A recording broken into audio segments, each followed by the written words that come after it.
ഒരിടവേളയ്ക്ക് ശേഷം വീണ്ടും ഫേസ്ബുക്ക് പോസ്റ്റുമായി രാഹുൽ മാങ്കൂട്ടത്തിൽ. എന്നെ എപ്പോഴും അത്ഭുതപ്പെടുത്തുന്ന ഒരു പ്രത്യേകത, അദ്ദേഹം ഒരു കുറ്റാരോപിതനാണ്. 2ഓളം കേസുകളിൽ അദ്ദേഹം പ്രതിസ്ഥാനത്താണ്. അത് ആരോപണമായി മാത്രമാണ് നിലനിൽക്കുന്നതെങ്കിലും അതൊരു ആരോപണം തന്നെയാണ്. സാധാരണ ഒരുപാട് രാഷ്ട്രീയക്കാർ അല്ലെങ്കിൽ അത്തരം മനുഷ്യരൊക്കെയും ഇത്തരം ആരോപണങ്ങളിൽ പല തിരിച്ചടികളുണ്ടായിട്ടുണ്ട്.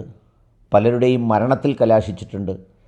പലരും പല അവസ്ഥകളിലേക്കും മാറിപ്പോയിട്ടുണ്ടെങ്കിലും ഇത്രയും കോൺഫിഡൻസോടെ, ഇത്രയും ദൃഢനിശ്ചയത്തോടെ ഒരു പൊതുസമൂഹത്തിന് മുന്നിൽ വന്ന് തൻ്റെ രാഷ്ട്രീയ നിലപാടുകളും അല്ലെങ്കിൽ മറ്റു കാര്യങ്ങളുമൊക്കെ പറയാൻ യാതൊരു തടസ്സവും കൂസലുമില്ലെന്ന് മാത്രമല്ല, ആ കൂസലില്ലായ്മയെ വലിയ ആവേശത്തോടെ സ്വീകരിക്കുന്ന ഒരു സാമൂഹ്യ മാധ്യമ പ്രതികരണവും വല്ലാണ്ട് അത്ഭുതപ്പെടുത്തുന്നൊരു ഘടകമാണ്.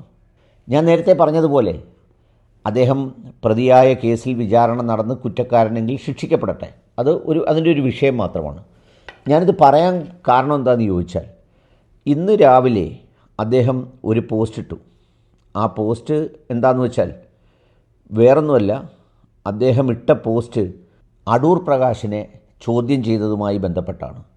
ഈ പോസ്റ്റ് ഇട്ട് 1 മണിക്കൂർ ആവുമ്പോൾ ഇതിൻ്റെ ലൈക്ക് എന്ന് പറയുന്നത് 15,000Kയും അതുപോലെ തന്നെ ഷെയർ എന്ന് പറയുന്നത് 1100ഉമാണ്.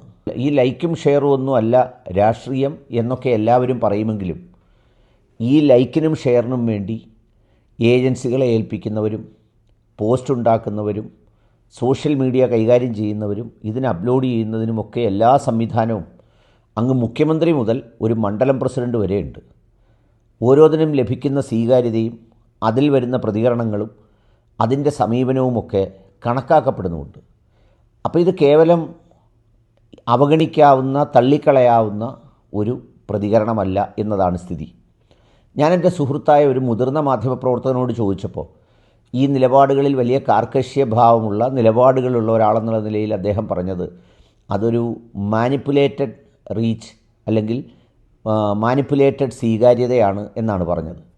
അങ്ങനെ സ്വീകാര്യതയെ എങ്ങനെയാണ് മാനിപ്പുലേറ്റ് ചെയ്യുന്നത് എന്നുള്ളതും വളരെ സൈക്കോളജിക്കലായിട്ട് നമ്മൾ പരിശോധിക്കുമ്പോൾ അതങ്ങനെ ആർക്കും വളരെ പെട്ടെന്ന് സാധിക്കുന്ന ഒന്നുമല്ല. ഒരുപക്ഷെ മുഖ്യമന്ത്രിയോ പ്രതിപക്ഷ നേതാവോ, എന്തിനേറെ രാഹുൽ ഗാന്ധി ഇട്ടാൽ പോലും അല്ലെങ്കിൽ ഇന്ത്യൻ പ്രധാനമന്ത്രി ഇട്ടാൽ പോലും ഇത്രയും സമയം കൊണ്ട് ഇത്രയും കമൻറ്റും ഇത്രയും ലൈക്കും ഇത്രയും റീച്ചും എന്നൊക്കെ പറയുന്നത് അങ്ങനെ എത്ര മാനിപ്പുലേറ്റ് ചെയ്താലും എന്തെല്ലാം PR ഏജൻസിയെ വെച്ചാലും എങ്ങനെ ചെയ്താലും അവിടെ കട്ട് ആൻഡ് പേസ്റ്റ് ചെയ്ത് വെക്കാനും നോക്കൂലല്ലോ.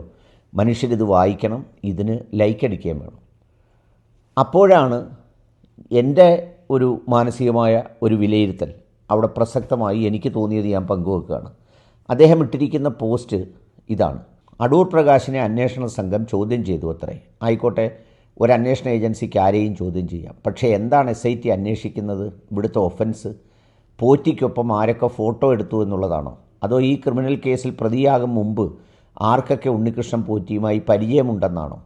ഫോട്ടോ എടുക്കുന്നവർക്കൊക്കെ ചോദ്യം ചെയ്യൽ നോട്ടീസ് അയക്കാനാണ് SIT ഉദ്ദേശിക്കുന്നതെങ്കിൽ ക്ലിഫ് ഹൗസിൻ്റെ അഡ്രസ്സ് SITക്ക് അറിയില്ലെന്നാണോ? SIT അന്വേഷിക്കുന്നത് ശബരിമലയിലെ കൊള്ളയെപ്പറ്റിയാണ് എന്ന് സർക്കാർ മറന്നാലും അന്വേഷണ സംഘം മറക്കരുത്. ആ സ്വർണ്ണക്കൊള്ളയിൽ ശ്രീ അടൂർ പ്രകാശിന് എന്ത് ബന്ധമാണുള്ളത്?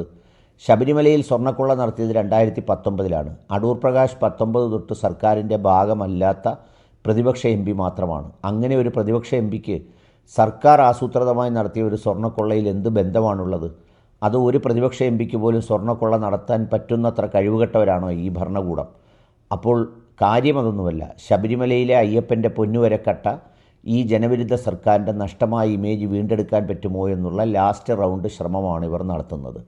ശ്രീ വിജയനും വിജയൻ സേനയും വിജയൻ സ്തുതിപാഠകരായ ഒരു വിഭാഗം മാധ്യമപ്രവർത്തകരും എത്ര ഓവർ ടൈം ഡ്യൂട്ടി ചെയ്താലും പഞ്ചായത്ത് തിരഞ്ഞെടുപ്പിൽ നിങ്ങൾക്ക് തന്നതിനേക്കാൾ വലിയ അടി നിയമസഭാ തിരഞ്ഞെടുപ്പിലും ജനം തരും. ജനം തിരിച്ചറിയും ഈ ചോദ്യം ചെയ്തതിലെ രാഷ്ട്രീയം. പോറ്റിയെ ശബരിമലയിൽ കയറ്റിയതും ജയിലിൽ നിന്ന് ഇറക്കിയതും സഖാക്കളാണ്.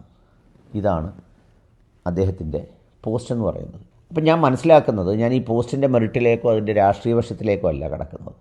അതായത് രാഷ്ട്രീയമായി പുള്ളി എടുക്കുന്ന നിലപാട്, ആ എടുക്കുന്ന നിലപാട് വളരെ കൃത്യമായി ആ രാഷ്ട്രീയ അനുയായികൾക്ക് ബോധ്യപ്പെടും വിധം വളരെ ഇൻക്ലൂസീവായി വിത്ത് കണ്ടൻറ്റ് വിത്ത് ഷാർപ്പ്നെസ് ഒരു നിലപാടെടുക്കുന്നു എന്നുള്ളത് തൻ്റെ പാർട്ടിയിലെയും പേജിലെയും ഫോളോവേഴ്സിന് നൽകുന്ന ഒരു ക്ലാരിറ്റിയാണ് അതിലൊരു കാര്യം. ഈ ക്ലാരിറ്റി അദ്ദേഹത്തെ വ്യത്യസ്തമാക്കുന്നു. ഈ പറയുന്ന ഡൽഹിയിലെ സെൻറ്റ് സ്റ്റീഫൻസ് കോളേജിലുമൊക്കെ പഠിച്ചതുകൊണ്ടും ഒരു ലോജിക്കൽ സ്കില്ലും അനലറ്റിക്കൽ സ്കില്ലുമൊക്കെ വളരെ പ്രധാനമായതുകൊണ്ടും അത്തരം സംഗതികളിൽ ഒരു എക്സ്ട്രാ ഓർഡിനറി ഭാവം അദ്ദേഹത്തിനുള്ളതുകൊണ്ടാണ് അതിനെ അങ്ങനെ പ്രസൻറ്റ് ചെയ്യാൻ കഴിയുന്നത്. നമ്മൾ സാധാരണ പറയുന്ന പോലെ വികാരത്തോടൊപ്പം വിവേകപൂർവം വികാരത്തെ ഉൾപ്പെടെ അഡ്രസ്സ് ചെയ്ത് കൃത്യമായി സമീപിക്കുന്നൊരു ശൈലി. രണ്ടാമത്തെ സംഗതി എന്താണെന്ന് ചോദിച്ചാൽ, അദ്ദേഹം ഈ ആരോപണങ്ങളും ആക്ഷേപങ്ങളും ഉണ്ടായി പാർട്ടിയിൽ നിന്ന് അദ്ദേഹത്തെ പുറത്താക്കുകയും ഒക്കെ ചെയ്തിട്ടും ഒരക്ഷരം പോലും പാർട്ടിക്കെതിരെ പറയുന്നില്ല എന്നതാണ് അദ്ദേഹത്തിൻ്റെ മറ്റൊരു സ്വീകാര്യതയായി ഞാൻ കാണുന്നത്.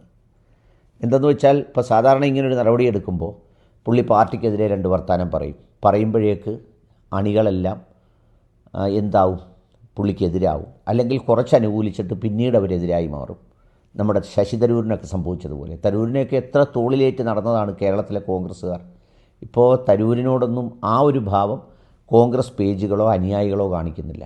അതായത് രാഹുൽ മാങ്കൂട്ടത്തിൽ ഈ സംഭവം ഉണ്ടാകുന്നത് മുതൽ ഇപ്പോൾ വരെയും താൻ കറതീർന്ന കോൺഗ്രസ് ആണെന്നും അതിനപ്പുറം മറ്റൊന്നുമില്ലെന്നും ഇനി മരിച്ചു കിടന്നാൽ പോലും കോൺഗ്രസ്സിന് മരിച്ചാൽ പോലും താൻ കോൺഗ്രസിൻ്റെ ഭാഗമല്ലാതാകില്ലെന്നും പാർട്ടി പുറത്താക്കിയ ഒരു കോൺഗ്രസ്സുകാരനായി ജീവിക്കും എന്നൊക്കെ പറയുന്നിടത്താണ് ഈ മറ്റൊരു ലാഭവും വേണ്ടാത്ത സൈബർ അണികളും ഗ്രൗണ്ടിൽ നിൽക്കുന്ന മനുഷ്യരുമൊക്കെ വളരെ ആവേശത്തോടെ അദ്ദേഹത്തെ സ്വീകരിക്കുന്നത്. ചുരുക്കത്തിൽ അദ്ദേഹത്തിൻ്റെ രാഷ്ട്രീയം, ഈ പറയുന്ന ക്ലാരിറ്റി, സ്കില്ല്, അതുപോലെ നോളജ് ബേസ്, അനലിറ്റിക്കൽ സ്കിൽ ഉൾപ്പെടെയുള്ളവ വളരെ ഫലപ്രദമായി ഉപയോഗിക്കുന്നു എന്നുള്ളതാണ് ഇത്രയുമൊക്കെ പ്രശ്നം വന്നിട്ടും സാമൂഹ്യ മാധ്യമത്തിൽ ഒരു തിളങ്ങുന്ന ആളായി തന്നെ രാഹുലിന് നിൽക്കാൻ കഴിയുന്നത്. നിങ്ങൾക്ക് മറിച്ച് എന്തെങ്കിലും അഭിപ്രായമുണ്ടെങ്കിൽ എഴുതാം.